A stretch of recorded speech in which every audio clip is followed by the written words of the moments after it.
चलो छत्रपती शिवाजी पार्क असं आवाहन करण्यात आलेलं आहे सकल हिंदू संघटनांना आणि चेंबूर तसंच छत्रपती शिवाजी पार्क मधून हा मोर्चा निघणार आहे। आणि आता ही दृश्य आहेत आझाद मैदानावरची। या ठिकाणी लिंगायत समाजाचे नेते पदाधिकारी आणि कार्यकर्ते जमण्यास सुरुवात झाली आहे। 11 वाजता लिंगायत समाजाचा हा महामोर्चा निघणार आहे।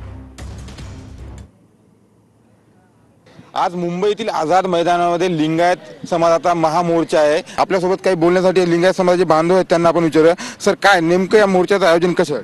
हे मोर्चाचं आयोजन जे आहे ना, आम्हाला लिंगायत धर्माला संवैधानिक धर्म मान्यता मिळायला पाहिजे। लिंगायत धर्माला अल्पसंख्याक दर्जा मिळाला पाहिजे। लिंगायत धर्माला आर्थिक विकास महामंडळ, महात्मा बसवेश्वर आर्थिक विकास महामंडळ मंजूर झालं पाहिजे। आणि विधान भवन परिसरामध्ये महात्मा बसवेश्वरांचा अश्वारूढ पुतळा उभा राहायला पाहिजे। आणि मंगळवेढ्याचं स्मारक आज 4 वर्षापूर्वी मंजूर झालेलं आहे, पण शासन दरबारी आजपर्यंतचं बजेट मंजूर न करता केवळ त्यांनी घोषणा केली आहे, पण तिथं स्मारक उभा केलं नाही। ते स्मारक त्वरित काम चालू करावं, ही आमची शासनाकडे मागणी आहे।